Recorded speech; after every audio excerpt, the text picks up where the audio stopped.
Non, c'est vrai. Oui, le micro est complètement virtuel. Tout est virtuel ici. On va dire ça. Salut les humains, bienvenue sur le Mag Émeraude. Aujourd'hui, Havel n'est pas entré hier en Gers. Non, je suis à mon domicile. C'est calme, le temps est plutôt gris, mais c'est pas grave, on est bien, on est cocoon. Et surtout, surtout on a de la bonne musique. Et puis, je suis en charmante compagnie. Je reçois une personne absolument atypique, incroyable. Lady Milvolt, merci de m'avoir mis en relation avec Bérénice, la guérisseuse. Bonjour Bérénice. Bonjour. Bienvenue chez moi. Merci. Chez nous, je dirais, puisque Louis c'est à côté. Et oui, une guérisseuse. Alors, première question qui me vient, c'est quoi une guérisseuse? Alors, c'est vaste, hein? Une guérisseuse, c'est très vaste. Je n'en doute point. On peut regrouper dedans tout ce qui est magnétiseur, énergéticien, rebouteux. D'accord. Voilà, et après, comme chaque praticien développe ses propres outils, du coup, voilà, chaque guérisseur est tout à fait unique, fait des soins uniques et voilà, il suffit après de trouver la personne qui correspond à soi et puis. D'accord. Alors, comment toi tu es devenue, on va utiliser le terme de guérisseuse, comment es-tu devenue guérisseuse? Étais-tu guérisseuse déjà enfant? Est-ce que c'est un don? Est-ce qu'on peut appeler ça un don comme la musique, ou des personnes qui sont qui font facilement de la musique, par exemple, d'autres qui écrivent très facilement, ça semble inné, d'autres dessinent alors qu'ils n'ont jamais pris de cours de dessin, ne pratiquent aucune technique particulière, mais dessinent comme ça. On appelle ça généralement le don. Hein, enfin, en ce qui me concerne en tout cas, mais je peux me tromper. Non, c'est bien un don de famille. Mais ça se transmet donc. Alors ça s'est transmis, sauf que ça a sauté des générations. D'accord. Ça a sauté 2 générations en fait là. J'avais entendu dans parler notre de ça. famille. D'accord. Et alors c'était pas forcément voulu, hein, c'est les effets de la vie qu'on fait ça. D'accord. Et en fait, quand moi j'ai commencé une initiation, j'étais pas au courant en fait que c'était dans ma vie. Enfin, que c'était dans ma famille. D'accord. Donc, du coup, voilà, la vie m'a vraiment, moi, apporté sur cette voie, voilà, comme par magie. D'accord. Beaucoup parlent de hasard, je n'y crois plus aujourd'hui. D'accord. Donc, si d'après ce que je suis en train de déchiffrer dans ce que tu es en train de me dire, au départ, toi, tu as fait la démarche pour devenir... Alors non, j'ai même pas fait la démarche moi-même. En fait, c'est un pote à moi qui voulait se faire initier dans le chamanisme. D'accord. Parce qu'il avait déjà tâtonné un peu avec le druidisme. D'accord. Il a trouvé quelqu'un qui pouvait le faire, sauf qu'il n'avait pas le permis, en fait, pour y aller. Et donc, il m'a demandé pour l'emmener. Donc, moi, j'étais disponible à ce moment-là avec un permis et une voiture. Donc, du coup, je l'ai emmené. J'ai assisté aux 2 premières séances qu'il a fait. Et puis à la 3e, le guérisseur m'a demandé ce que moi je voulais faire. Donc il lui faisait des soins, voilà, des évolutions de vie en fait personnelles. Et donc quand voilà, la 3e fois, on y est retourné. Il m'a demandé ce que je voulais faire. Donc moi j'étais à un moment de ma vie où j'avais vraiment besoin d'avancer et d'évoluer sur moi, de guérir des choses. Et du coup voilà, je lui ai dit oui, mais vraiment dans un but là par contre très personnel, pas du tout moi dans un but d'initiation, quoi. D'accord. Et donc on est allé le voir toutes les 3 semaines pendant 2 ans, et au bout de 2 ans il nous a dit qu'on pouvait commencer à pratiquer en fait. D'accord. Donc moi je suis un peu tombée des nues parce que j'étais pas là-bas vraiment pour ça, quoi. J'étais plus là-bas pour toi, pour régler des problèmes que tu portais. Uniquement, quoi. Uniquement. Et comme beaucoup de thérapeutes, enfin certains thérapeutes en tout cas. Et donc quand il nous a dit qu'on pouvait commencer à pratiquer, je me suis dit s'il me le disait, c'est que j'étais capable de le faire. Et bien sûr. J'ai pris conscience qu'en effet pendant 2 ans j'avais moi aussi suivi l'initiation que suivait mon pote. Donc voilà, du coup j'ai commencé à pratiquer, à tâtonner sur quelques copines qui ont bien voulu faire les cobayes, dont Émilie, voilà, qui était une des toutes premières à vouloir bien passer entre mes mains. Et puis ça a très très rapidement vite fonctionné sur les gens. Donc voilà, j'étais la première un peu étonnée et puis heureuse aussi pour les autres qu'ils aillent mieux tout simplement. Bien sûr, bien sûr. On viendra un petit peu en détail après sur les pratiques que tu... Ouais, tes pratiques. Et j'aimerais revenir sur justement ta famille. Qui dans ta famille avait ce don-là? Donc justement, quand j'ai commencé à pratiquer, juste très peu de temps après, je fais un repas avec ma grand-mère paternelle, où je lui raconte ce que je faisais en ce moment, que je commençais à faire des soins sur les gens. Et puis là, elle me regarde avec des grands yeux, genre ma pauvre fille, tu savais pas, mais moi mon grand-père, il était rebouteux. Je me suis toujours fait guérir par lui jusqu'à mes 17 ans, jusqu'à ce que je me marie.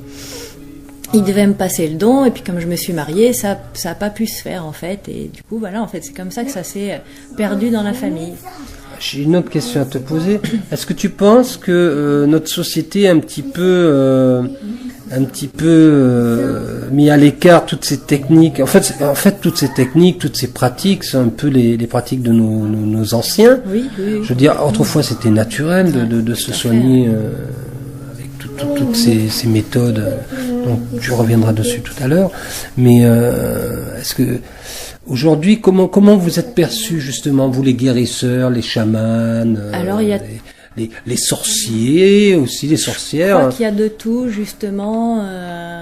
Il y a des gens à qui ça fait peur, il y a des gens qui y croient pas du tout. Aussi. Il y a des gens qui y croient trop presque. Il y a des gens qui sont dans l'équilibre et il faut trouver le juste milieu. Je pense que c'est ça.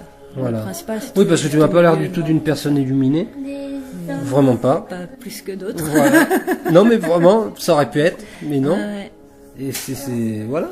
Je vous le dis, les humains, elle est tout à fait normale. Elle a juste des antennes qui lui sortent de la tête et des ailes de papillon.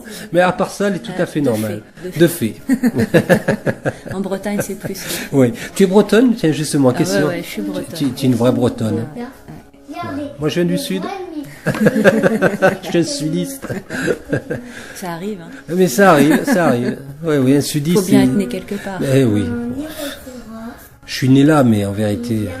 Mais on est des êtres humains avant tout. On est né sur la Terre avant tout. Oui, tout à fait. Elle est toute ronde, cette petite planète. C'est un grain de poussière. Ma question est, qu'est-ce que tu pratiques? Parce que j'ai été faire un tour sur ton site, en diagonale, parce que tu proposes beaucoup de choses. Donc je pense que le mieux c'est que toi tu présentes justement nos lecteurs, nos auditeurs qui seraient intéressés justement par ta démarche. Qu'est-ce que tu proposes? Tu proposes de belles choses en tout cas. Merci. C'est vrai. Donc sur l'activité principale c'est vraiment les soins. Donc alors là c'est pareil, c'est très varié.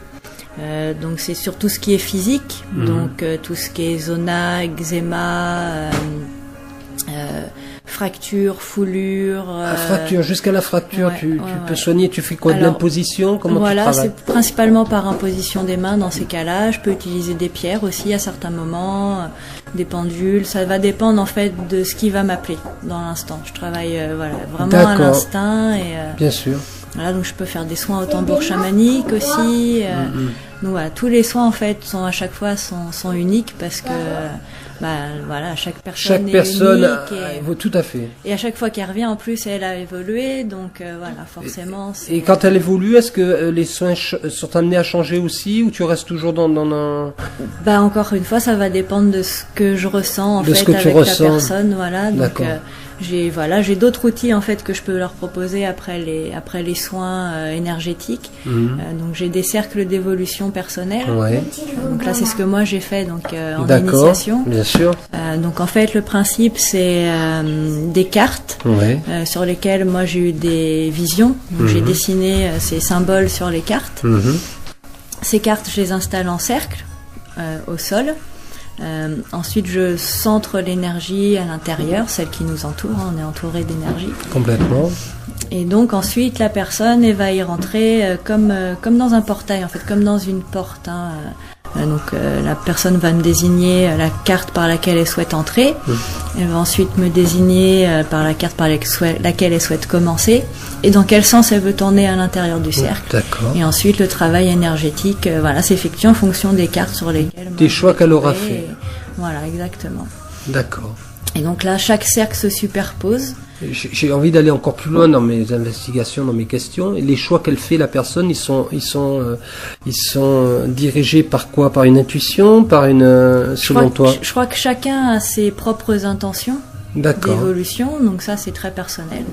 On peut me les dire, mais on peut ne pas me les dire aussi. Il y a des choses que les gens considèrent comme trop intimes pour en parler. D'accord, bien donc sûr. Je respecte tout à fait ça, et donc elles peuvent rentrer avec une intention que je ne connais pas, mais le travail se fera quand même. Se fera quand même. C'est assez magique tout ça. Oui, j'imagine, oui. Luce est en train de faire un joli sourire quand on parle de magie. En même temps, je ressens ton fils me demande de dessiner un tigre. Ben vas-y. Bon courage. Très bien. Alors donc tu reçois les gens chez toi. Ils font la démarche. Alors, la démarche se fait comment? Du téléphone généralement? Par bouche à oreille. Par bouche à oreille Moi, uniquement. je fonctionne que comme ça. Ah d'accord. Ok. Pour donc ça, la personne qui va rentrer en contact avec toi, comment elle fait? Admettons. Eh ben donc bien souvent c'est quelqu'un qui lui a passé mon contact, mon téléphone, ou il est tombé sur mon Facebook. Ou sur le mag. Soi-disant par hasard. Ou sur le mag, très prochainement. Prochainement. Donc après, moi c'est vrai que j'ai jamais fait de pub. D'accord. Alors sachez les humains que Bérénice ne vient pas là pour faire de la publicité. Ce n'est pas un publi-reportage comme peuvent le faire pas mes confrères, mais les journaux classiques. Non, c'est une interview découverte sur la guérison. Un moment de partage. Complètement, entre nous en tout cas. Voilà. Et je voulais en savoir un peu plus sur la guérison. J'utilise, t'as vu le terme? La guérison. Tout à fait, mais je pense que c'est ce qui. C'est tout à fait ça. C'est ce qui est juste. Voilà, la guérison. Donc tu les reçois. Alors ton univers, tu les reçois chez toi, je présume. Alors j'ai une salle, une pièce. J'ai un petit bureau où je les reçois avec ma table de soins. Tous mes petits outils autour de moi. Mais après je peux aussi me déplacer chez les gens en fait quand il y a certaines personnes qui peuvent pas se déplacer en fauteuil roulant ou trop âgés il y a tout un tas de circonstances variées qui fait que les gens peuvent pas se déplacer. Donc moi je me déplace aussi. D'accord. Très bien. Alors ça on a parlé de ton activité principale, mais j'ai vu que tu proposais d'autres choses. Il m'a semblé voir sur ton site des tipis ou alors pas des tipis, mais je propose des huttes à sudation amérindiennes. Voilà. Des sweat lodges. Je me prends pour ces timboules. C'est dans la culture amérindienne, donc forcément ça fait penser au tipi. Bien sûr. Et alors ça consiste en quoi? Donc la hutte à sudation en fait ça consiste vraiment en un rituel de purification. D'accord. On vient purifier donc notre physique, notre partie mentale, notre partie émotionnelle et notre partie spirituelle. Donc la purification c'est aussi un rééquilibrage et la hutte pour moi c'est vraiment une manière de renaître à soi-même en fait. Ça permet de lâcher plein de choses, d'abandonner plein de choses, de comprendre des choses, de recevoir aussi des messages. On peut venir avec une intention ou sans intention, le travail se fera. Et donc moi j'ai pour procéder donc la hutte en elle-même dure environ 3 heures, 3 heures et demie, ça va dépendre du nombre de participants, de l'équilibre qu'il y a entre chacun. Donc c'est moi qui mène la hutte, donc moi je suis connectée aux autres pour essayer de ressentir s'il y a des personnes qui ont besoin d'arrêter, ou si on peut continuer, ou si Donc je suis toujours en relation comme ça. Est-ce qu'il peut arriver qu'une personne, là c'est un peu la question piège, est-ce qu'une personne peut être prise de panique par exemple? Alors de panique au sein de ces initiations. De panique non. Alors c'est pas de l'initiation. C'est pas de l'initiation, c'est pas le terme que j'aurais utilisé. C'est vraiment là un rite de purification. D'accord. En fait. Au terme de ces purifications, durant ces purifications, est-ce qu'une personne peut perdre un peu les pédales, si je puis dire? Alors non, parce que en fait, c'est clair dès le départ, chacun peut sortir quand il veut. D'accord. Voilà. Il faut juste me prévenir et en fait, le seule conséquence que ça a si quelqu'un sort, c'est que ça clôt la porte. Voilà, donc si on est sur la porte de l'émotionnel, la troisième porte, et ben voilà, plutôt que de durer une demi-heure ou 3/4 d'heure, s'il y a quelqu'un qui vraiment voilà ne peut pas tenir, et ben il y aura qu'un quart d'heure et puis voilà. Et on pourra refaire peut-être une 5e porte tout à la fin s'il y a des participants qui souhaitent. Enfin voilà. D'accord. Voilà, je m'adapte. Okay. Je m'adapte vraiment voilà à l'instant présent. D'accord. Et tu proposes quoi d'autre? Alors j'ai aussi des méditations guidées. Oui. Voilà, donc là c'est pareil, ça peut prendre. Donc j'ai 2 méditations que je propose principalement. Donc la première c'est une reconnexion avec son soi, avec son moi supérieur, avec ce qu'on peut appeler son âme. Enfin, on peut y mettre tout un tas de mots divers et variés. Ça, je crois que je laisse libre cours à chacun d'y mettre le terme qu'il souhaite dessus. Et donc voilà, de se reconnecter à son cœur en fait, principalement. D'accord. Voilà, je crois que c'est un terme qui peut convenir à tout le monde. Oui, je pense que certains comprendront mieux. Voilà, tout à fait. Donc voilà, une méditation pour vraiment se connecter à son cœur, à son être voilà du cœur. Et une autre méditation qui là est un petit peu plus particulière, qui s'appelle la marche de vision. Donc c'est le même principe que les quêtes de vision amérindiennes, sauf que les quêtes de vision amérindiennes durent en moyenne 4 jours, où donc on reste à jeun, on reste en extérieur, isolé. Donc c'est une quête très très forte, très particulière, que tout le monde n'est pas capable de faire. Et puis on est dans une société en plus où aujourd'hui, voilà, trouver 4 jours pour aller partir en haut d'une montagne ou au fin fond d'une forêt, c'est pas facile. Pas facile, Et surtout d'être isolé. C'est de plus en plus difficile. Donc là, en fait, il y a une personne qui a eu une vision, donc Marlon. Enfin, je te repasserai le nom si tu veux. Éventuellement. Éventuellement, pour donner les sources. Et donc voilà, il a eu en vision cette marche de vision, qui est un espèce de raccourci en fait, une adaptation plutôt, je crois, à nos temps modernes de cette quête de vision, et où là en fait ça se passe sur une petite après-midi, sur 3-4 heures environ. D'accord. Où donc il y a donc un temps de rencontre avec les participants où chacun se présente. Ensuite donc la lecture de la méditation guidée. Et donc ça prépare chacun donc à poser la question à l'univers et à l'envoyer à l'univers pour pouvoir recevoir une réponse en fait suite à la méditation guidée. Une fois qu'elle est terminée, chacun part en nature, reste méditer, enfin pareil, suit son intuition, encore une fois. Et donc, en une vingtaine de minutes, la réponse est apportée. En fait, l'univers t'apporte la réponse. Et elle se traduit comment, cette réponse, par exemple? Un signe Voilà, ça peut être tout et n'importe quoi. Ça peut être une ligne d'un bouquin, ça peut être un coup de fil, ça peut être un oiseau, ça peut être un bruit, ça peut être tout ce qui va nous parler, en fait, ce qui va nous toucher profondément. Et on saura, en fait, que c'est ça. Et si les personnes, voilà, le mental bloque un petit peu et ont l'impression de ne pas avoir reçu le signe, c'est juste parce qu'elles n'ont pas su le voir en fait. Et donc voilà, après on refait un débrief tous ensemble pour ceux qui ont besoin, voilà, pour approfondir tout ça en fait. En tout cas, ce qui fait plaisir, c'est que moi je t'écoute avec beaucoup de. Oui, j'ai en face de moi quelqu'un qui sait de quoi elle parle. J'essaye. Ouais, vraiment. C'est vraiment la pratique, ça. Ouais, c'est la pratique. On sent que bon, tu pratiques, tu as pratiqué, tu es passé sans doute aussi par des expériences assez puissantes. Oui, je pense. Ouais. Très bien. Écoute, tu vas pas me croire, mais on est passé à quasiment presque 20 minutes d'interview. Le temps passe très vite. On a parlé de choses super, mais ça m'étonne pas non plus.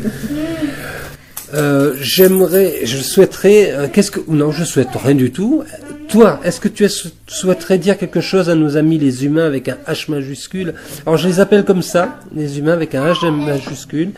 C'est les humains qui, pour moi, ont pris conscience de quelque chose. Je pense que justement la prise de conscience est de plus en plus rapide. Se fait là chez beaucoup de gens. On a aussi, je pense, notre société qui, malgré tout ce qui peut nous paraître négatif et tout ça, c'est aussi ce qui permet le réveil de beaucoup. Oui, Et tu penses, tu sens qu'il y a une vraie prise de conscience là maintenant. Il y a de plus en plus de gens qui... Et la nature en plus, enfin si on ne l'entend pas, la nature là est en train de se réveiller aussi. Hein, oui. Dire, c'est clair. Attention à ce qui vous entoure, vous en faites partie. Complètement. Nous sommes un tout. Exactement. On ne fait qu'un avec l'univers, voilà. Je vais aller encore plus loin, ça sera ma dernière question, parce que je sens que je peux te poser cette question.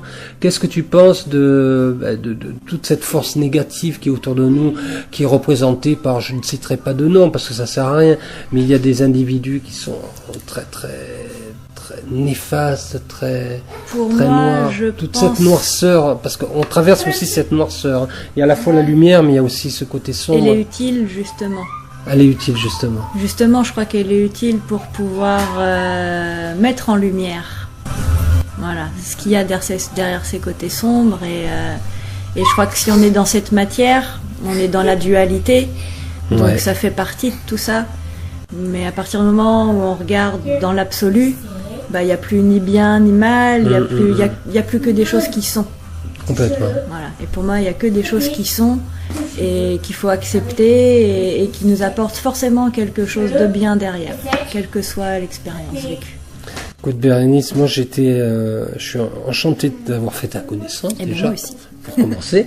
Mais tu vois, c'était tranquille. Hein, ouais, c'était super. Hein, comme une lettre à la poste, nickel. Presque. Alors, on va quand même dire à nos lecteurs, auditeurs du Mag Émeraude, l'adresse de ton site internet. Hein. Bon, ok, ne te tracasse pas. Ouais. Vous trouverez le lien sous l'interview. Voilà. Oui. Je la connais pas. C'est pas très important. C'est pas le plus important. De toute façon, je mettrai tous les liens pour que les gens puissent te retrouver facilement. En tout cas, je n'hésiterai pas pour les renseigner. Bérénice, merci d'avoir accepté cette interview. Merci à toi. Tu t'es déplacée, donc je te remercie doublement. Mais voilà, c'est avec plaisir. Et maintenant, nous, on va parler hors micro. Salut les humains, à bientôt.